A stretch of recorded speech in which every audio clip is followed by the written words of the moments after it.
Hello guys, నా పేరు Chaitanya. Welcome to my channel. Guys, మనం ఈరోజు మాట్లాడుకునే టాపిక్ వచ్చి S3. ఈ S3 అంటే ఏంటంటే సింపుల్ స్టోరేజ్ సర్వీస్. పేరులోనే ఉంది స్టోరేజ్ అని. మనకి స్టోరేజ్ ఎన్ని రకాలంటే మనకి స్టోరేజెస్కి 3 టైప్స్ ఆఫ్ స్టోరేజెస్ ఉన్నాయి. మనకి 3 టైప్స్ ఆఫ్ స్టోరేజెస్. ఈ 3 టైప్స్ ఆఫ్ స్టోరేజెస్లో ఏమున్నాయంటే ఫస్ట్ వచ్చేసరికి సర్వర్ లెవెల్ స్టోరేజ్ అని ఒకటి ఉంది. Server level storage. నెక్స్ట్ వచ్చేసరికి సర్వర్లెస్ స్టోరేజ్.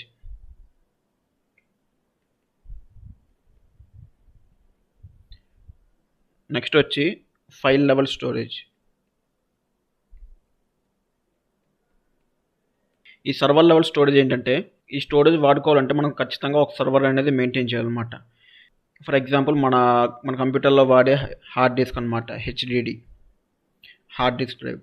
సో ఈ హార్డ్ డిస్క్ వాడుకోవాలంటే మనం ఖచ్చితంగా ఒక సర్వర్ అనేది ఉండాలి. ఒక ల్యాప్టాప్ కానీ డెస్క్టాప్ కానీ ఉండాలన్నమాట. నెక్స్ట్ వచ్చి సర్వర్లెస్ స్టోరేజ్. ఈ సర్వర్లెస్ స్టోరేజ్కి మనం సర్వర్ అనేది యూజ్ చేయనక్కల్లా. దీనికి ఎగ్జాంపుల్ వచ్చేసరికి మనం రోజు వాడే గూగుల్ డ్రైవ్ అనుకోవచ్చు, ఆర్ డ్రాప్ బాక్స్. ఈ గూగుల్ డ్రైవ్ కానీ డ్రాప్ బాక్స్ కానీ మనం ఎలాంటి సర్వర్ అనేది మెయింటైన్ చేయనక్కల్లా. ఈ గూగుల్ డ్రైవ్ అంటే గూగుల్ వాడే ఒక సర్వర్ మెయింటైన్ చేస్తాడు బ్యాక్ ఎండ్లో. అలాగే ఈ డ్రాప్ బాక్స్ కూడా ఈ గూగుల్ వాడే మెయింటైన్ చేస్తాం అన్నమాట, బ్యాకప్ సర్వర్ అనేది. నెక్స్ట్ వచ్చి ఫైల్ లెవెల్ స్టోరేజ్. ఈ file level storage is nothing but మన లైనక్స్లో వాడుకునే NFS, నెట్వర్క్ ఫైల్ సిస్టమ్ అంటాం కదా, దాన్నే ఇక్కడ ఈ AWSలో EFS అంటాం, ఎలాస్టిక్ ఫైల్ సిస్టమ్. ఈ సర్వర్ లెవెల్ స్టోరేజ్ వచ్చేసరికి మన AWSలో ఏముందంటే EBS ఉంది, elastic block storage. Elastic block storage. ఈ సర్వర్లెస్ స్టోరేజ్ వచ్చేసరికి మనకేముందంటే మన ఎగ్జాంపుల్ వచ్చేసరికి S3 ఉంది. S3 ఒకటి, గ్లాషియర్ ఒకటి. ఈ సర్వర్ లెవెల్ స్టోరేజ్ వచ్చేసరికి మనకి ఏమని పిలుస్తామంటే ఈ టైప్ ఆఫ్ స్టోరేజ్ని మనం బ్లాక్ లెవెల్ స్టోరేజ్ అంటాం. Block level storage. అలాగే ఈ సర్వర్లెస్ స్టోరేజ్ని మనం ఏమని పిలుస్తామంటే ఆబ్జెక్ట్ లెవెల్ స్టోరేజ్ అని పిలుస్తాం.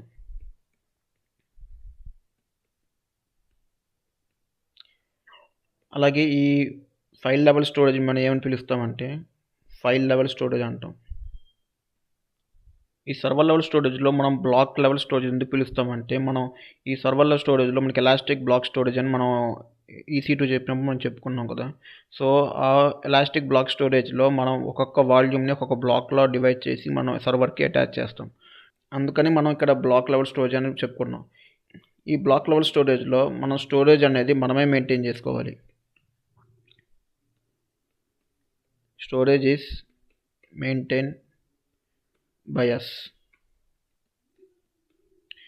ఈ సర్వర్ లెవెల్ స్టోరేజ్లో మనం స్టోరేజ్ అనేది మనం మెయింటైన్ చేయనక్కల్లా. ఆటోమేటిక్గా ఈ గూగుల్ కంపెనీ వాడే బ్యాక్ ఎండ్లో సర్వర్ అనేది మెయింటైన్ చేస్తూ ఉంటాడు.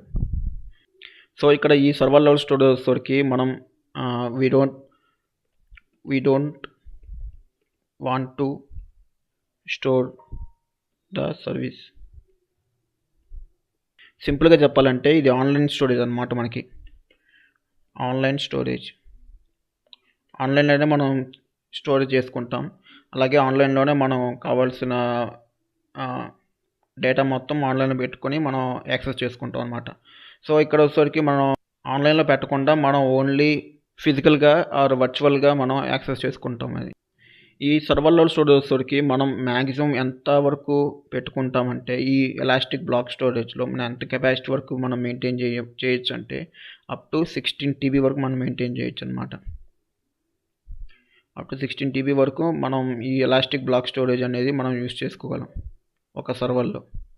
అలాగే ఈ సర్వర్లెస్ స్టోరేజ్కి మనం ఎంత యూస్ చేసుకుంటామంటే ఈ గూగుల్ డ్రైవ్ ఆర్ డ్రాప్ బాక్స్లో మ్యాక్సిమం ఇచ్చేది 15 GB వరకు ఇస్తారు మనకి. 15 GB తర్వాత మనం డేటాని స్టోర్ చేసుకోవాలంటే మనం స్టోర్ చేసుకోవడానికి వీలు ఉండదు అనమాట. సో మనం ఇప్పుడు మాట్లాడుకోబోయే టాపిక్ వచ్చేసరికి S3 కాబట్టి మనం S3 గురించి మాట్లాడుకుందాం. సో ఈ S3 అంటే ఏంటంటే సింపుల్ స్టోరేజ్ సర్వీస్. ఈ సింపుల్ స్టోరేజ్ సర్వీస్ మనకు ఎలా ఉపయోగపడుద్దంటే, ఇది ఫ్రీక్వెంట్లీ యాక్సెస్ అనమాట. ఫ్రీక్వెంట్లీ యాక్సెస్ అంటే ఫ్రీక్వెంట్‌గా మనకి డేటా అనేది యాక్సెస్ చేసుకునే విధంగా మనం S3 అనేది క్రియేట్ చేశారు. మనకి ఇంకోటి ఉంది గ్లాషియర్ అనేది. ఈ గ్లాషియర్ అంటే ఏంటంటే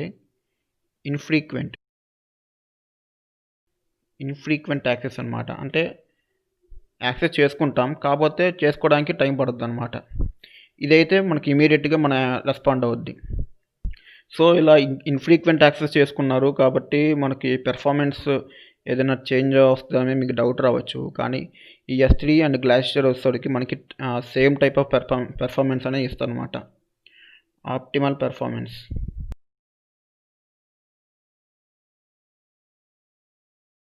ఇది కూడా ఆప్టిమల్ పెర్ఫార్మెన్సే.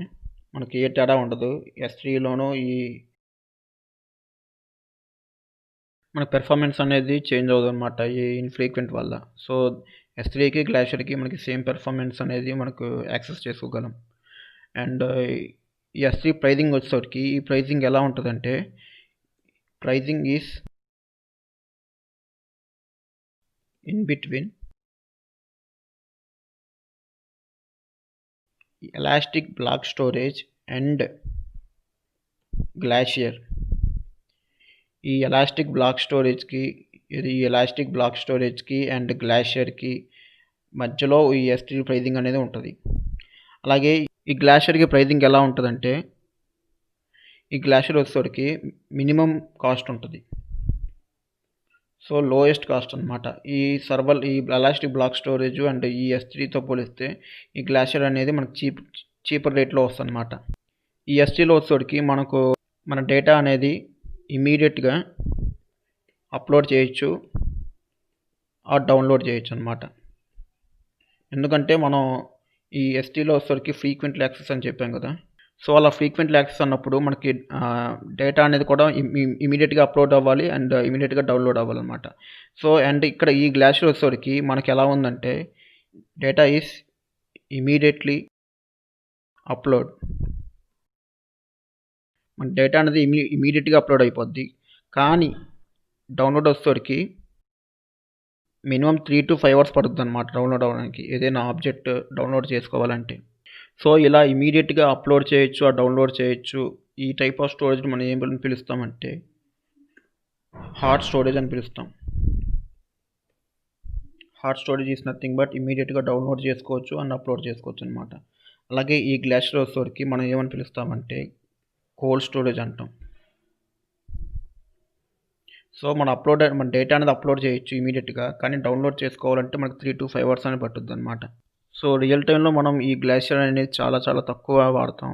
ఎక్కువ వాడేది మాత్రం మనం ఈ S3నే వాడతాం.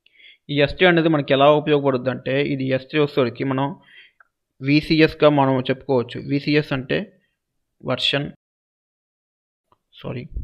Version control system. ఈ వర్షన్ కంట్రోల్ సిస్టమ్ అంటే ఏంటంటే, ఈ S3లో మనం పెట్టే ఫైల్స్‌కి మనం వర్షనింగ్ అనేది ఎనేబుల్ చేస్తాం. ఈ వర్షనింగ్ ఎనేబుల్ చేయడం వల్ల మనకి ఉపయోగం ఏంటంటే, సో, మనం అప్లోడ్ చేసిన డేటా మనకి ఎలా అప్లోడ్ చేస్తామంటే, యూజింగ్ ఫైల్స్ లెవెల్‌లో మనం అప్లోడ్ చేస్తాం అన్నమాట. సో, ఆ ఫైల్స్‌కి ఈ వర్షన్ అనేది ఎనేబుల్ అవుద్ది. అంటే ప్రతి ఫైల్‌కి ఒక వర్షన్ నంబర్ అనేది మనకి అలోకేట్ అవుద్దనమాట. అది నేను ప్రాక్టికల్‌గా చూపిస్తాను. సో, అలా రావడం వల్ల ఉపయోగం ఏంటంటే, మనం ఒకటే ఫైల్‌ని మల్టిపుల్ టైమ్స్ అప్లోడ్ చేసామనుకోండి, ప్రతిసారి అప్లోడ్ చేసేటప్పుడు మనం ఫైల్ అనేది ఏదో ఒక చేంజ్ చేస్తేనే మనకి ఫైల్ అనేది అప్లోడ్ అవుద్ది. సేమ్ కంటెంట్ ఇస్తే అది సేవ్ చేయడానికి, అప్డేట్ అవ్వడానికి యాక్సెస్ అవ్వదు. సో, మనం ఏదో ఒక చేంజ్ చేస్తేనే మనకి అప్డేట్ అవుద్దన్న ఫైలు. సో, అలా అప్డేట్ అయిన ఫైల్‌కి ప్రతిసారి మనకు ఒక వర్షన్ నంబర్ అనేది వస్తది. మీకు ఇంకా సింపుల్‌గా చెప్పాలంటే మనం నౌకరీలో ఆర్ ఇండీడ్‌లో పెట్టే రెజ్యూమ్స్ ఉంటాయి కదా! ఆ రెజ్యూమ్స్ అనేది మనం వీక్లీ ట్వైస్‌కి మనం ఒక 1 ఆర్ 2 పాయింట్స్ అనేది చేంజ్ చేస్తూ ఉంటాం. సో, అలా చేంజ్ చేసినప్పుడు మనం ఒక 5 టైమ్స్ చేంజ్ చేసామనుకోండి. సో, 5 టైమ్స్‌లో నాకు కొన్ని తప్పులున్నాయి.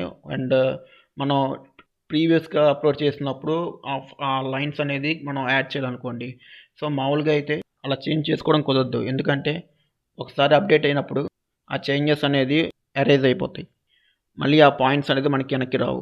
సో, ఈ వర్షనింగ్ ఎనేబుల్ చేయడం వల్ల ప్రతిసారి అప్‌లోడ్ చేసినప్పుడు మనకు వర్షన్ అనేది వస్తాయి కాబట్టి వర్షన్ నంబర్ అనేది వస్తది కాబట్టి, ఆ వర్షన్ నంబర్ తెలుసుకుంటే మనం ఈజీగా ఫైండ్ ఔట్ చేసి ఆ ఫైల్‌లో ఆ టైంలో మనం ఏ చేంజెస్ చేసామో మళ్ళీ మనం రిట్రీవ్ చేసుకోవచ్చు. సో, అందుకని మనం ఈ S3లో ఈ వర్షన్ కంట్రోల్ సిస్టమ్ అని ఒక కాన్సెప్ట్ అనేది యూజ్ చేస్తాం.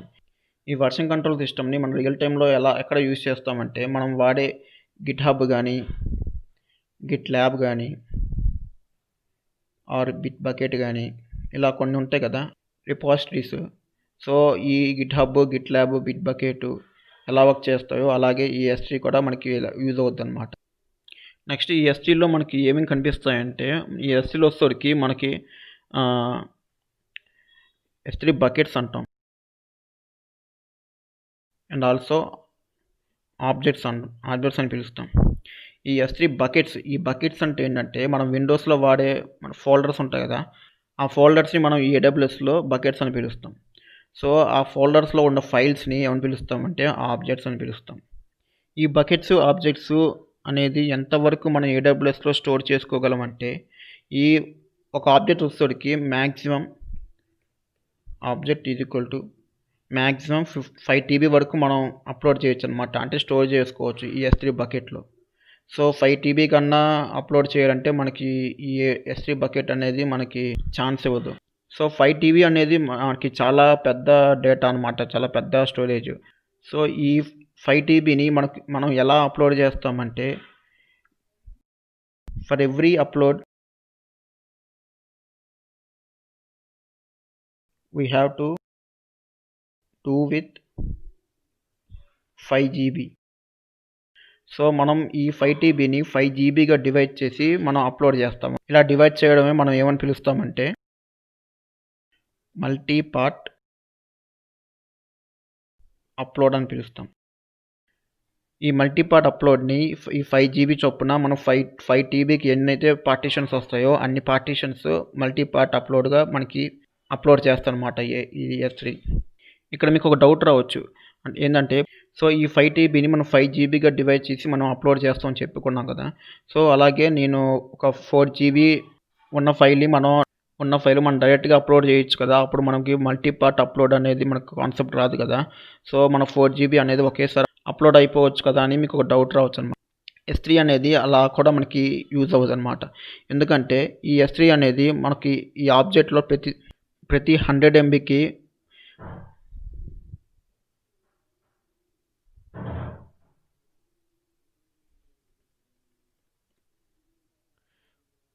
ప్రతి 100 ఎంబీ ఫైల్‌కి మనకి ఈ మల్టీ పార్ట్ అప్‌లోడ్ అనేది మనకి స్టార్ట్ అవుద్ది.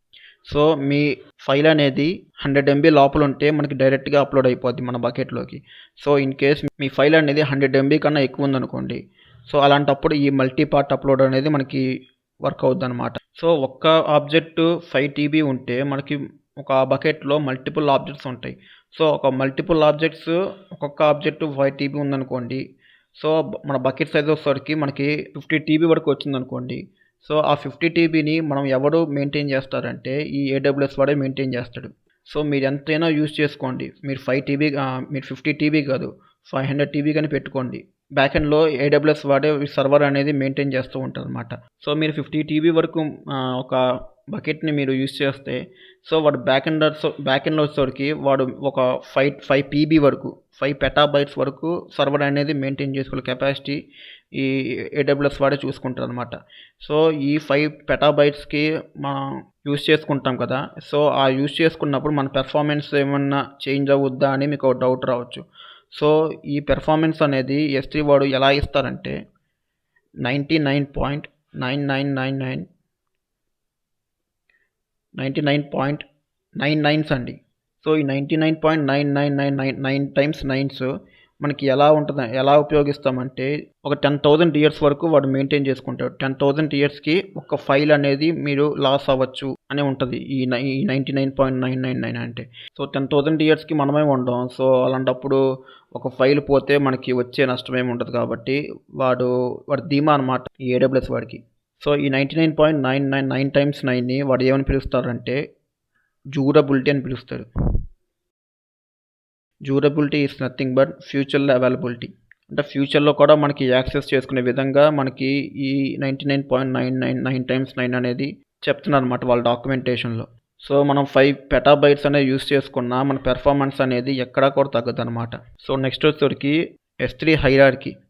ఈ S3 హైరార్కీ ఏంటంటే ఇది మన AWS అకౌంట్ అనుకుంటే ఈ AWS అకౌంట్‌లో మనకి ఒక బకెట్ ఉంటది. ఈ బకెట్‌లో ఏముంటదంటే మనకి ఆబ్జెక్ట్ ఉంటదనమాట. ఈ బకెట్ లిమిట్ వచ్చేసరికి మనం AWS‌లో ఈ S3 బకెట్ వచ్చేసరికి మన డిఫాల్ట్‌గా 100 బకెట్స్ అనేది మనం క్రియేట్ చేసుకోవచ్చు ఒక అకౌంట్‌లో. సో, 100 బకెట్స్ కన్నా మనం ఎక్కువ యూజ్ చేసుకోవాలంటే మనం AWS‌కి ఒక టికెట్ అనేది రైజ్ చేయాలన్నమాట. సో, నాకు ఒక 2 బకెట్స్ అనేది ఇంక్రీజ్ చేయాలి. 100 అయిపోయినాయి. సో, నా రిక్వైర్మెంట్ ఉందని చెప్తే ఒక టికెట్ యాక్సెప్ట్ చేసి బకెట్ సైజ్ అనేది ఇంక్రీజ్ చేస్తాడు. ఇప్పుడు మనం సింపుల్‌గా ఒక బకెట్‌ని ఎలా క్రియేట్ చేసుకుంటారో చూపిస్తాను. సో, నా కన్సోల్‌లోకి వెళ్తున్నాను ఇప్పుడు. సో, ఇది నా S3 కన్సోలు. సో, ఇక్కడ చూసారా? ఇక్కడ గ్లోబల్ అని ఉంది. సో, మామూలుగా అయితే మనకు రీజియన్స్ ఉంటాయి. ఇక్కడ north Virginia, Ohio, California, Mumbai ఇలా మనకు రీజియన్స్ ఉంటాయి. కానీ ఈ ఎస్సీ వచ్చేసరికి మనకు గ్లోబల్ ఉంది. ఈ గ్లోబల్ ఎందుకుందంటే మనం ఈ S3 క్రియేట్ చేసుకుంటాం కదా బకెట్‌ని. ఈ బకెట్ నేమ్ ఎలా ఇస్తామంటే గ్లోబల్లీ యూనిక్ ఇస్తాం. అంటే ఈ AWS అకౌంట్‌లో మనకంటూ ఒక సెపరేట్ యూనిక్ నేమ్ అంటే ఎవరు వాడకూడదు ఆ నేమ్‌ని. అలాంటి నేమ్‌ని మనం ఈ బకెట్ నేమ్‌గా మనం ప్రొవైడ్ చేస్తాం. అందుకని AWS వాడు ఇక్కడ గ్లోబల్ అని పెట్టాడనమాట. సో, బకెట్ నేమ్ వచ్చేసరికి బకెట్ 1, 2, 3 ఇద్దాం. సింపుల్‌గా క్రియేట్ చేద్దాం. నెక్స్ట్ వీడియోలో ఇంకా నెక్స్ట్ స్టెప్స్ ఉంటాయి. ఆ స్టెప్స్ అనేది నెక్స్ట్ వీడియోలో చూద్దాం. సో, సింపుల్‌గా క్రియేట్ చేసుకోవాలంటే ఇక్కడ బకెట్ నేమ్ ఇవ్వండి. ఇచ్చేసి ఏ రీజియన్ సెలెక్ట్ చేసుకుంటారో ఇక్కడ ఆ రీజియన్ ఇవ్వండి. ఇక్కడ ఎందుకు ఈ రీజియన్ ఇచ్చారంటే S3 బకెట్ ప్రైజింగ్ వచ్చేసరికి మనకి elastic block storage and glacier ఉంది కదా! ఈ రెండిటికి మధ్య మనకి S3 ప్రైజింగ్ అనేది ఉంటది. సో, ప్రతి రీజియన్‌కి మనకి S3 బకెట్ ప్రైజింగ్ కూడా మనకి చేంజ్ అవుతూ ఉంటది. సో, ముంబై రీజియన్‌లో మనకి ఒక బకెట్ వచ్చేసరికి ₹10 అనుకోండి. సో, అలాగే నార్త్ వర్జీనియాకెళ్తే ఒక బకెట్ వచ్చేసరికి $1 అవుద్ది. సో, $1 ఈస్ నథింగ్ బట్ ₹75 అనమాట యావరేజ్‌గా. సో, మనం ప్రైజింగ్ బట్టి మనం బకెట్ అనేది సెలెక్ట్ చేసుకుంటాం. ఓన్లీ ప్రైజింగ్ ఒకటే కాదు. మన కంపెనీ ఏ రీజియన్‌కి దగ్గర అయితే ఉందో ఆ రీజియన్ దగ్గరలో మనం బకెట్ అనేది క్రియేట్ చేసుకుంటే మనకి తొందరగా యాక్సెస్ చేసుకునే విధంగా మనకి ఉంటది కాబట్టి మనం ఈ రీజియన్ అనేది సెలెక్ట్ చేసుకుంటాం. సింపుల్‌గా ఈ రీజియన్ సెలెక్ట్ చేసేసుకొని క్రియేట్ కొట్టండి ఇక్కడ. సో, చూసారా బకెట్ నేమ్ ఆల్రెడీ ఎగ్జిస్ట్ అని ఉంది. సో, మనం డిఫరెంట్ నేమ్ ఇద్దాం ఇప్పుడు. 158963. సో, ఇలా ఒక నంబర్ ఇచ్చేసి క్రియేట్ కొట్టండి. సో, మనకు బకెట్ అనేది క్రియేట్ అయిపోయింది. సో, ఈ బకెట్‌లో మనకు ఆబ్జెక్ట్స్ ఎలా అప్లోడ్ చేస్తామంటే ఈ బకెట్‌లోకి వెళ్ళిపోయి సింపుల్‌గా ఇక్కడ అప్లోడ్ ఉంది కదా! ఈ అప్లోడ్‌లోకి వెళ్ళిపోయి మనకు కావాల్సిన యాడ్ ఫైల్స్ కొట్టేస్తే మనకు కావాల్సిన ఫైల్స్ అన్నీ మనం అప్లోడ్ చేసుకోవచ్చు అనమాట. సో, నేను ఇది నెక్స్ట్ వీడియోలో చెప్తాను మిగతా టాపిక్స్ అండ్ ఇంకా మనం ఇందాక S3 బకెట్ చేసినప్పుడు ఇందాక నెక్స్ట్ ఉంది కదా! ఆ నెక్స్ట్‌లో మనకి కొన్ని స్టెప్స్ ఉంటాయి. ఆ స్టెప్స్‌ని మనం నెక్స్ట్ వీడియోలో మాట్లాడుకుందాం. సో, ఇది గైస్ ఈ వీడియో. నెక్స్ట్ వీడియోలో మనం ఇంకా S3లో స్టోరేజ్ క్లాసెస్ ఉన్నాయి అండ్ ఆల్సో వర్షనింగ్ ఉంది. ఇంకా డిఫరెంట్ కాన్సెప్ట్స్ ఉన్నాయి. అవి మాట్లాడుకుందాం. లైక్ చేయండి, సబ్స్క్రైబ్ చేసుకోండి అండ్ మీకు ఏదైనా డౌట్స్ ఉంటే కామెంట్ సెక్షన్‌లో పెట్టండి. అండ్ మళ్ళీ నెక్స్ట్ వీడియోలో మాట్లాడుకుందాం. Thank you.